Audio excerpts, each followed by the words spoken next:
Vienna, the Austrian capital, and one of the major international railway stations within Europe. A couple of days before I arrived here with a night jet, and now I continue the way by RailJet train from Vienna to Zürich. This is a beautiful ride straight through the Alps, and of course we serve some bigger cities along the way as well. I will tell you all about that in this video. Join me on this way too early time of the day when we take the direct train between Vienna here in Austria, the capital, to Zurich, the biggest city of Switzerland, straight through the Alps. I think this is going to be a stunning journey and I'm really looking forward to it. I'll show you all in this video, but for now let's get this video on the track and let's roll the intro.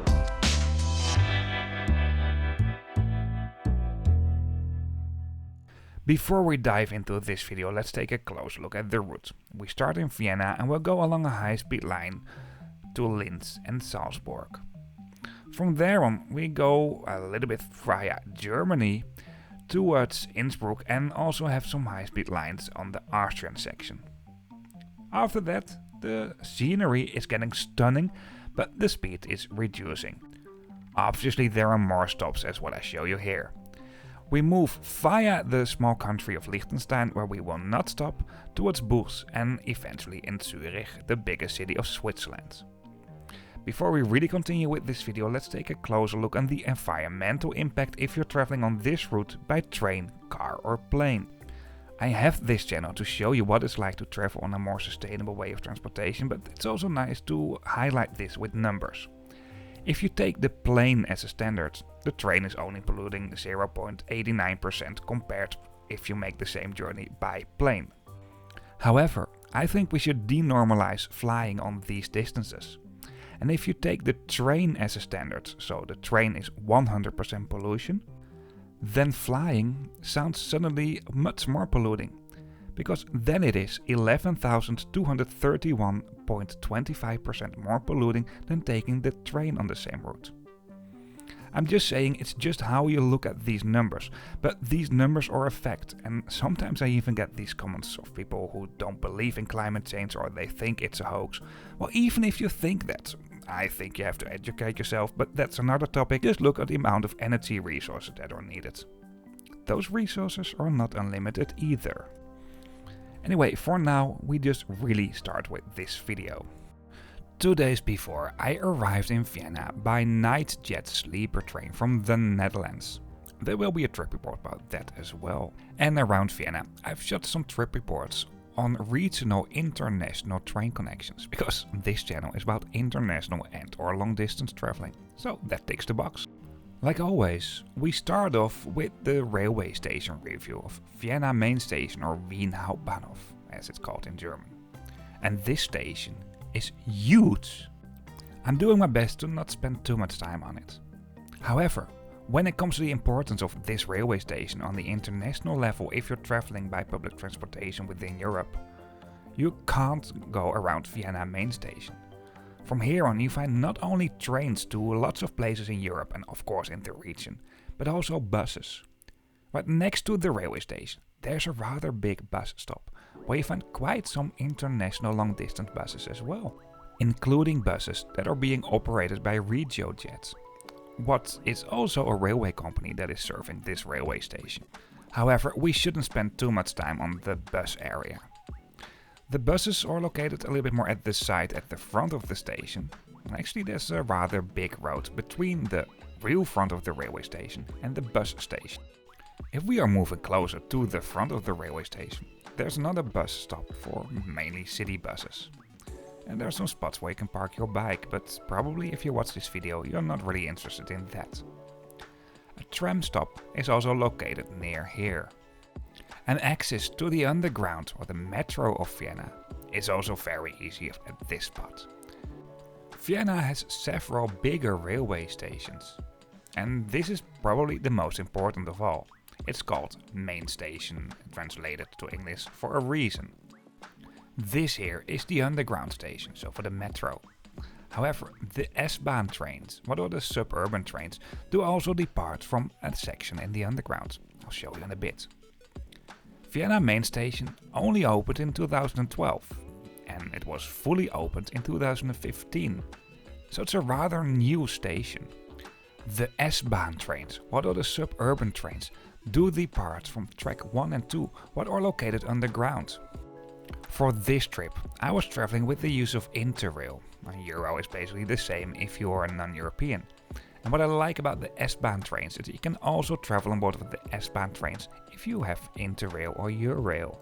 Right now I'm still at the lower area of this railway station and we move slowly towards the main concourse. You will find several layers over here. And this includes layers with plenty of shops. I mean, this is not just a railway station, but also a shopping mall. There are lots of screens with information about departing trains, and this here is what I think I can describe as the most central area. But let's move to the outside area again, close to the bus stop I showed you earlier on. At this outside area, there are even some more shops and restaurants. However, if we move on over here, we get out again in the main area of this railway station. I think you have some better understanding of how this all is. I also noticed this lounge for RailJet trains. That was closed at the moment I recorded this part of the video though. Looks interesting. Well, maybe next time if I make a video on the RailJet trains, I try to book myself in a class where I can enjoy the lounge as well. And as you can see here on the right, this is the entrance to the underground area where I just basically came from a little bit earlier on. It's always busy here. However, because it's such a new and bright and modern railway station, it doesn't feel extremely busy. It's pretty wide and spread out over here and directions have been marked pretty clear. There are several spots where you can buy tickets. You find staffed ticket counters as well here on the left. Apart from that, there are plenty of ticket machines as well where you can buy train tickets.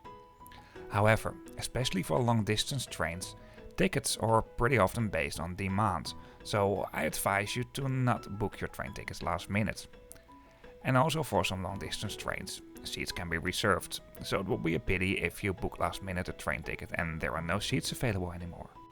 I do have a link to Trainline in the description of this video. That's basically my favorite website to book train tickets within Europe. That's an affiliate link, and if you use that link you also support this channel financially a little bit.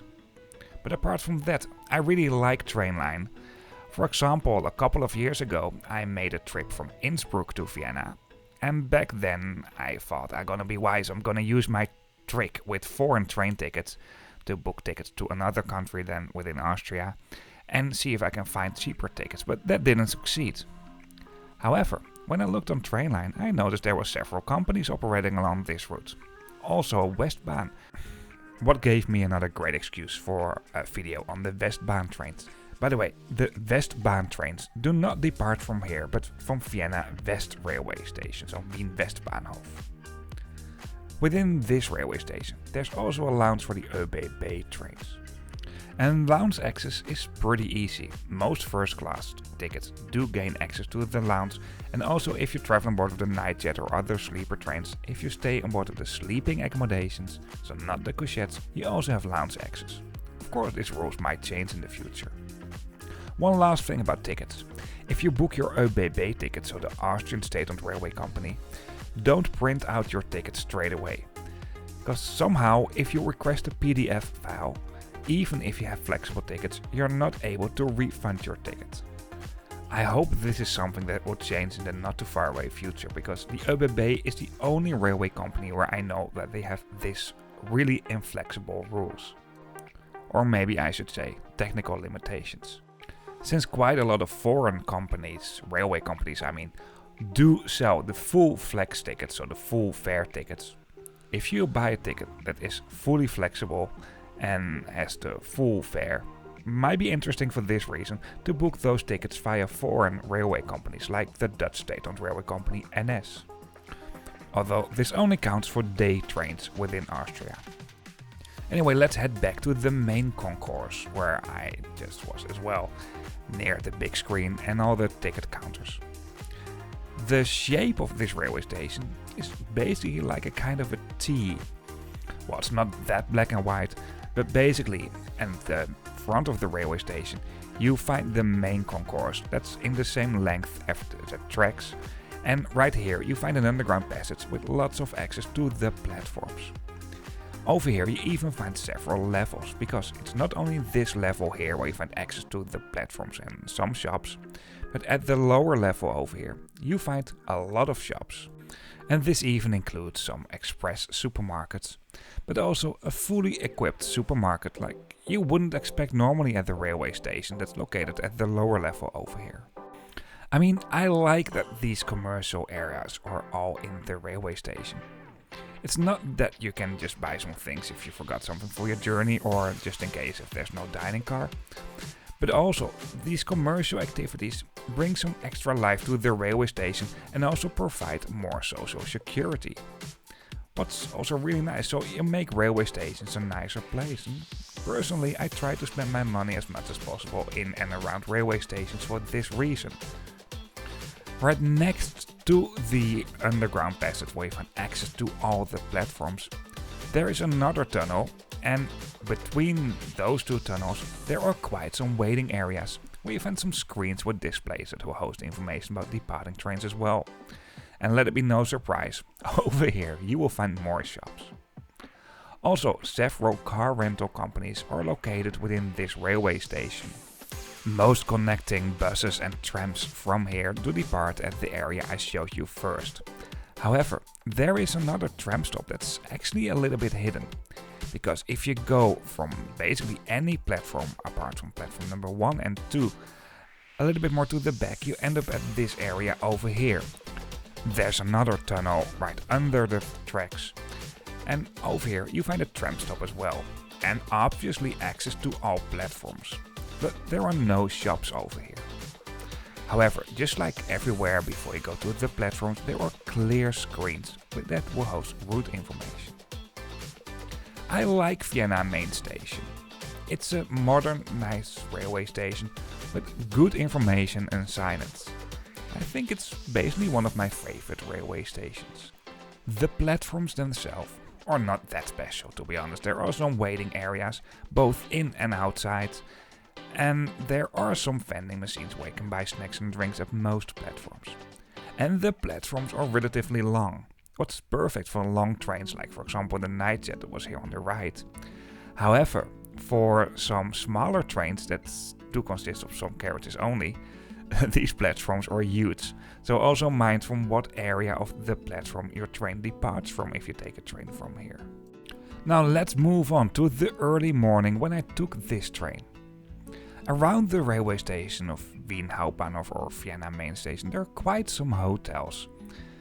For this I was staying at the Ibis Hotel right next to the railway station, and I actually had a great view on the station. Although I had the same view more or less from my room, I didn't really record it from there. Of course, at the moment I shoot these videos I try to plan my time as efficient as possible. Especially because I do have a family as well. And for this I took the earliest train of the day, what was at around 5:30 in the morning. This day I shot 3 videos, by the way. And here I'm entering the area of the railway station where you find the food courts, and here on the right is the access to the ÖBB lounge I showed you a little bit earlier on. At this time of the day it's not that busy over here. Today my train departed from track number 8. It was listed clearly at these big screens at the main concourse and also at some smaller screens right next before you go to the platform. At this early time of the day, most shops are still closed. At the platform there are some composition screens as well for the trains. So if you reserve the seat, what I really recommend you to do, and especially for a longer distance, you know more or less what area of the platform your carriage will be. I had a seat in coach 23 that's located at the end of section A towards section B. I always try to be, especially if I'm at the starting point of a train, to be one of the first at the railway station and also in the train. To film in an empty train, it's way easier and well also nicer for other passengers.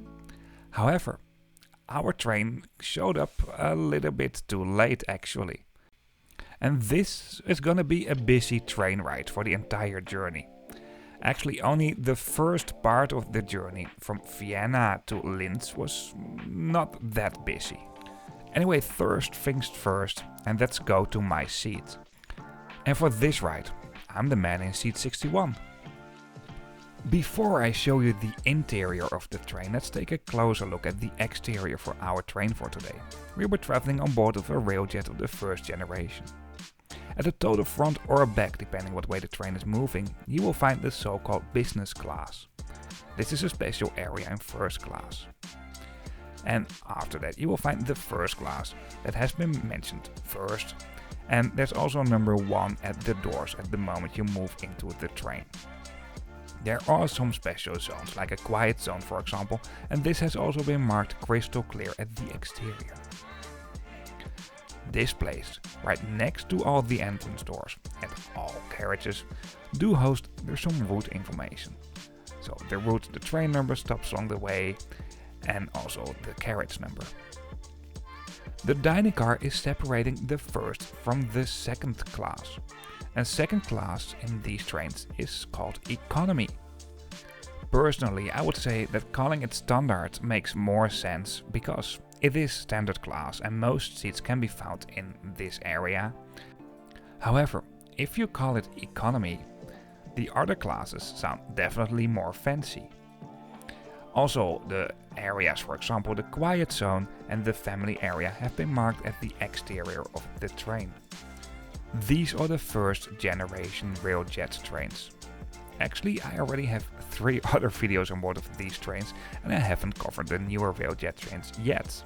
Actually, I'd love to do so, but somehow they are never on my path if I want to make these trip reports.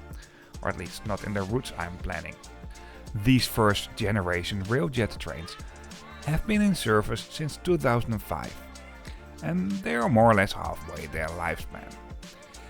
Starting in 2025 and ending in 2031, the entire fleet of the first generation RailJets will be refurbished, so they will have a new interior soon. So honestly, I don't know for how long this will still be an up-to-date video. At least if I'm lucky, it might be another 6 years. For now, let's explore the interior. I hope you like this video so far. If you do so, or if it's a helpful video to you, please give me a thumbs up. I really appreciate that. Questions, feedback, comments, even if you just want to say hello, feel free to leave a comment. I mean, that's influencing the algorithm of YouTube and that's good for beneficial for this video, of course. And if you'd like to see more trip reports about more sustainable ways of transportation, the main focus of this channel is long distance and or international traveling, well, this is definitely both, then hit that subscribe button if you haven't done this already. Normally within trains, especially in long distance trains, you find in general 2 different comfort categories or classes. On board of the RailJet trains, so these are 3. That's basically kind of extra first class, where you pay an extra fixed supplement on board of your first class ticket. It is nice though, although I wouldn't travel in all those seats.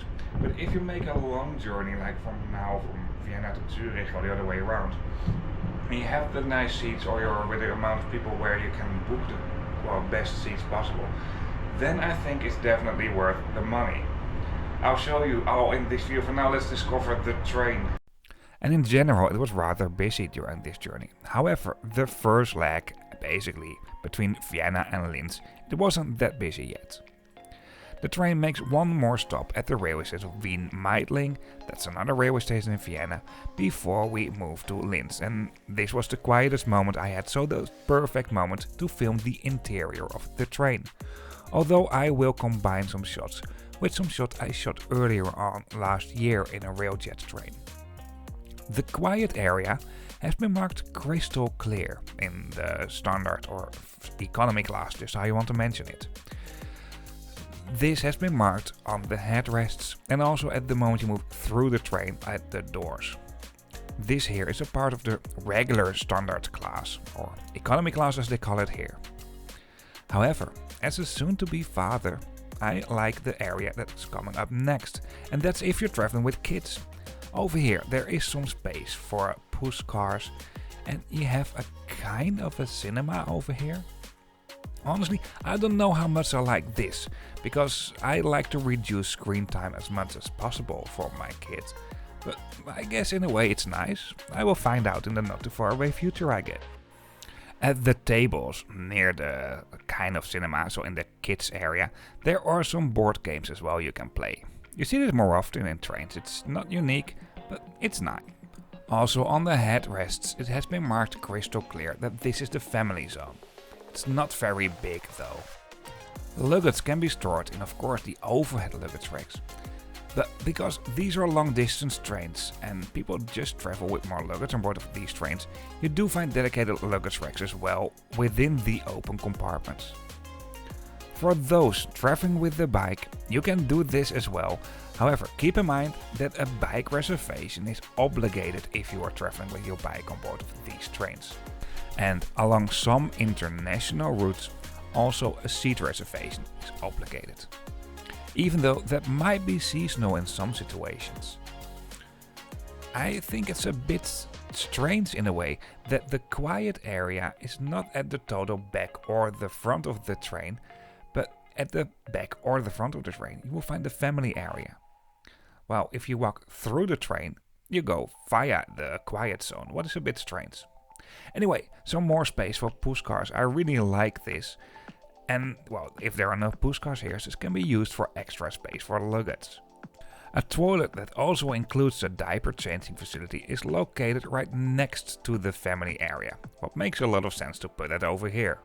Also, the pattern on the walls on board of these toilets is a bit more playful for obvious reasons.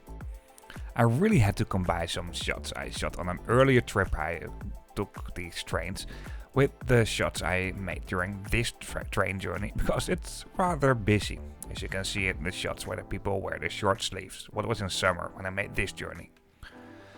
Let's head back towards the quiet area, where I was also traveling on board of today.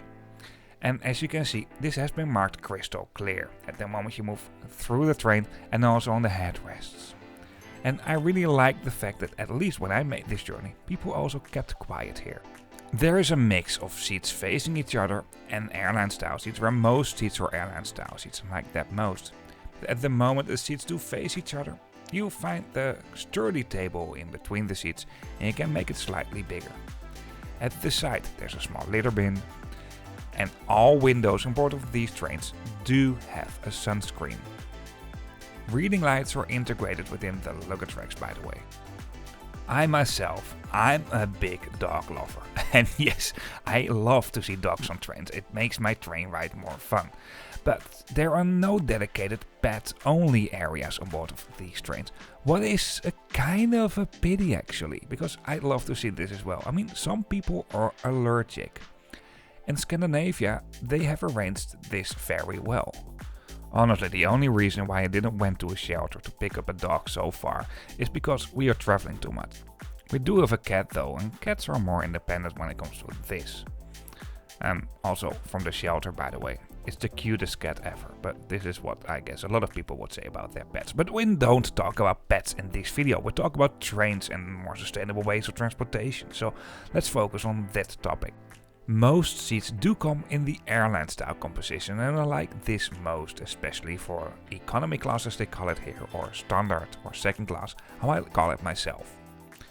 There's a small but sturdy fold-out table in the seat in front of you, and you find something you can fold out, what works perfect for a laptop. Also in the seat in front of you there's a small magazine rack and a small litter bin. Integrated within the luggage racks that are all over the train above the seats, you find a reading light, and once again sunscreens are all over the train at all windows. There is a power socket a little bit hidden between the seats as well.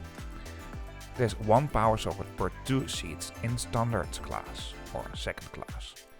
The regular toilets, which you find a lot aboard of these trains, do look like this. They have some nice wallpaper as well, but for the rest it's not that special, to be honest. Most importantly, it's clean. At least during all journeys I had on board of a RailJet train. Between the second and first class, you will find the dining car, and this is one of the places I like most on board of trains. It's a nice area to walk to stretch your legs, and the food selection is really good over here. It's also relatively affordable, but in general it's also rather busy over here.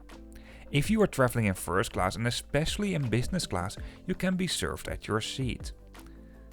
And especially at the times of the day that everybody wants to have lunch or dinner, for example, it's really busy over here. Take this in account.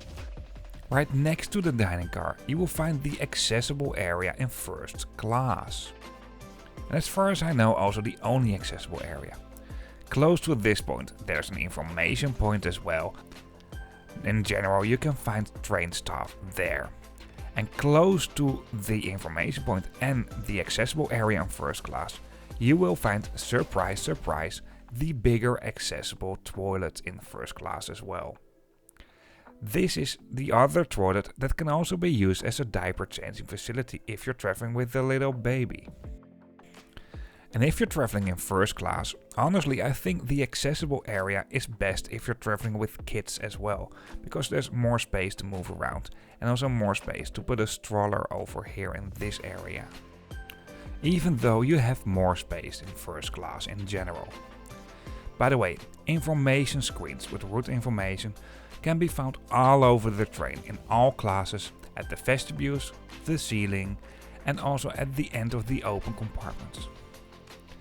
This here is first class, that comes in a 2x1 configuration. The seats are maybe a bit wider compared to standard, or as they call it, economy class. However, you have more space in the aisle as well, and it's just a little bit less packed than in second class. But I still think that second class is a good product on board of these trains. Within first class, there's also a small quiet area that has been marked crystal clear as well in the headrests and also at the moment you move through the train. Now let's do a seat review in first class, and I'll take one of the airline style seats. Just like everywhere, by the way, seat numbers are located within the luggage racks and there's a small digital display that will host from where to where a seat has been reserved. The amount of legroom is much more generous in first class. You find a footrest, just like a standard class, a small litter bin in the seat in front of you, and a table you can fold out also in the seat in front of you. This is not a huge table though, but it's pretty okay. For the rest, it's basically the same as standard class. However, these seats can also be reclined, even though it's not that much. Of course, don't miss out on the reading lights and the sunscreen. Also, within first class, apart from the overhead luggage racks, there are some dedicated luggage racks within the open compartments as well. However, what is definitely the most fancy zone on board of these trains is business class. It has been marked crystal clear that this is the business class area. And over here, the seats are huge. I traveled on one of these seats once actually, and I really enjoyed that journey. What I don't really like is the general setup for the seats in business class, to be honest. I mean, this comes in a kind of open compartments. I mean, if you're not traveling with 4 people, I wouldn't like this. Or this. I mean, if it's fully booked over here, you bump easily into the knees of the person sitting opposite from you. Anyway, 1.5 years ago, I was traveling on board of business class as well, when I made a journey from Villach in Austria to Munich in Germany on board of these RailJet trains. So I could test it all out. And these seats are just super relaxed. I really like them. However, there are only 2 real solo seats in business class. And I'm only talking about the older RailJet trains. In the newer RailJet trains, it's not getting any better, to be honest. There is an okayish table in the armrest. It's not super sturdy, to be honest, but you find a smaller table at the side as well, and there are plenty of power sockets as well over here. Also, dining car service is right at your seat, what is absolutely great, to be honest. Also, when I made this journey, it was really busy on board of the train, so it was nice that I didn't need to go to the dining car, but just had the food delivered to my seat. At the moment of recording, business class is basically the same as first class, but you pay an additional €15 on top of your regular ticket, and that €15 includes the reservation. So if you also count the fact that you might need to pay for reservation for a regular seat in first class, It's not even that much more to travel on board of business class. But still, even though the design has been made in a way that you won't fully bump into the knees of the person sitting opposite from you, as you can see over here, I still would like to see this in a different layout, to be honest. And especially in the newer RailJet trains, this has not become any better. There are also less business class seats. So honestly, if it's worth to pay the extra fee for business class, I don't know. It really depends what seat you have and of course how busy it is. Like I already mentioned before, for individual tickets I do have an affiliate link to Trainline as well, and that works absolutely great along these routes. For this journey I was traveling with the use of Interrail. If you are a non-European, this is the same as Eurail. I had a second class pass, what is great in general, but for this journey I really wished I had bought a first class pass. And the price difference is not even that big. By the way, on the Trainline website you can also buy Interrail and Eurail passes.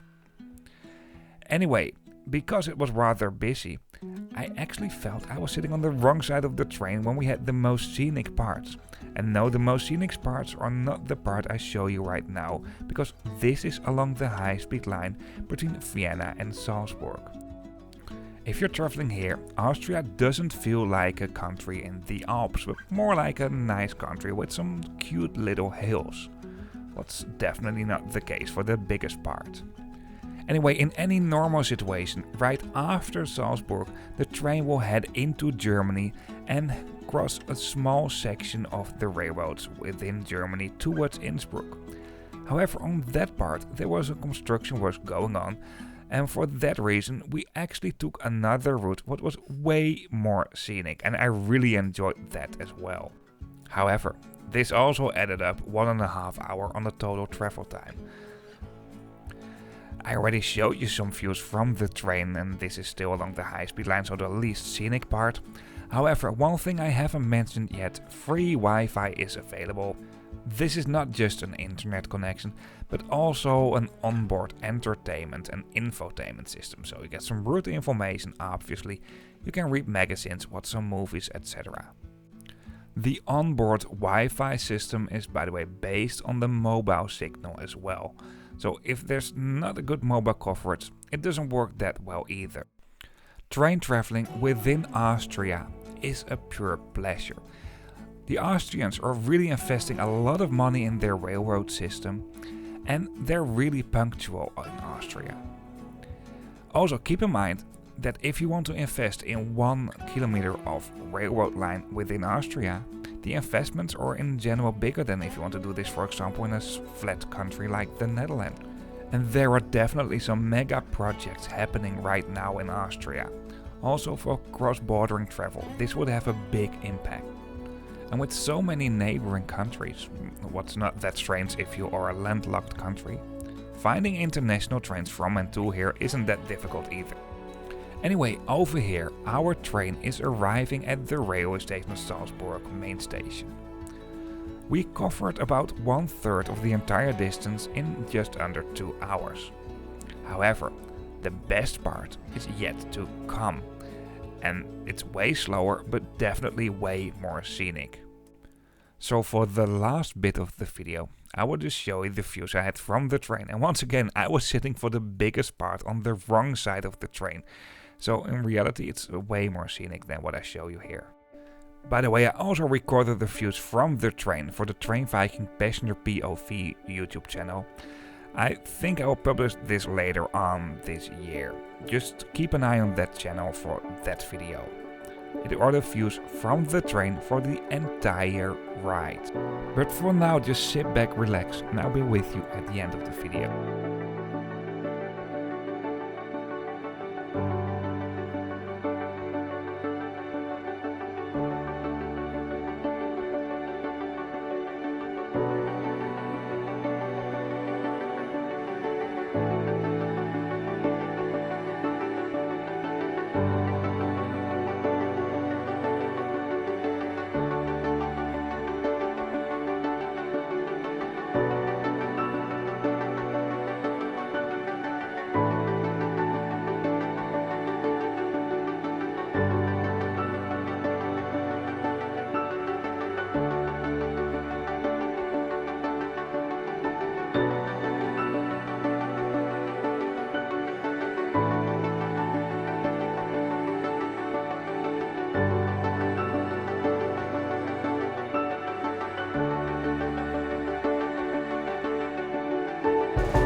Here we are at Zürich Hauptbahnhof in Switzerland, one of Europe's busiest railway stations, and actually just like Vienna, you find trains to so many different places from and to here.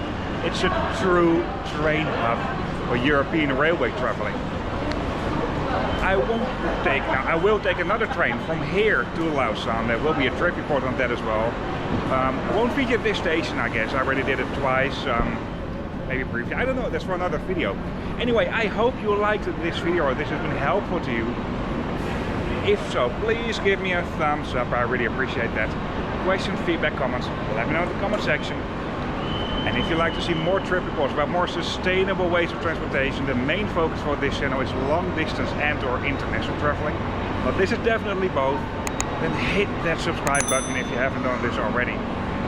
Before we really end up this video, one very last thing. Once again, thank you so much for watching. I really appreciate it.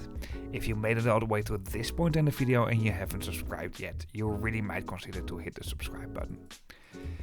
You can see new videos coming up and you can find them on this channel as well. And apart from that, in the description of this video you find a link to a map where you can find all videos as well, but then on a map.